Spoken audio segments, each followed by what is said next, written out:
What's up, wine tasters? Dani here, and welcome back to another episode of the Libations Academy. Today I'm going over some pet peeves slash things that I just really don't think you should be doing when you are tasting wine. Now, this is not specific to if you're going into a tasting room or if you're just at home. These are just things in general that I don't think people think about when they are tasting wine, and it can really hinder your wine sensory experience. So without further ado, here are the 7 mistakes of wine tasting that you need to avoid. Number 1, filling your glass too full.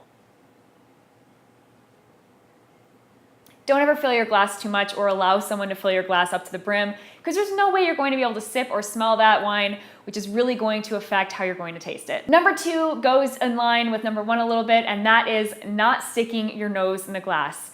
Don't do this. Don't like waft it around. Sometimes I go to wine tastings and I just see people like, no, just stick your nose in it. You look silly otherwise. I know people think they look silly if they stick their nose in it, but it's actually opposite. So stick your nose in the glass. That's really the only way that you're gonna get a lot of different aromas. It's okay to smell out a little bit like this as well, but make sure to put your nose in the glass too. Number 3 is using the wrong wine glass. A lot of times we don't have any options, so use the wine glass that you have. However, sometimes people think that like bigger is necessarily better, and it's not. I was tasting a white wine the other day in a giant red wine glass, and I really couldn't even smell what was going on in the wine because that wasn't the right glass for it. So personally, whenever I'm blinding or just wine tasting a generic wine, I use a smaller glass like this rather than a really big red wine glass, because this is going to contain the aromas a little bit more and you can smell it a little bit better. Number 4 is talking about legs.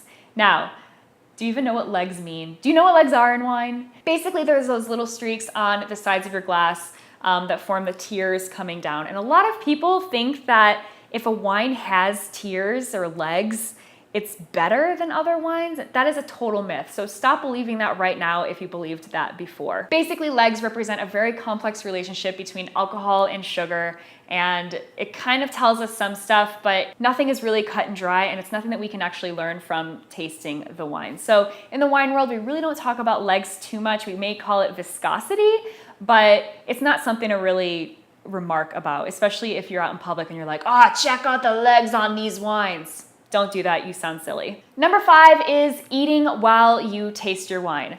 Now, a lot of people think that cheese and crackers and fruit and chocolate when we're wine tasting is a good thing, and honestly, those influence the way that our wine is going to smell and taste. So I really recommend not eating anything before you taste your first wine.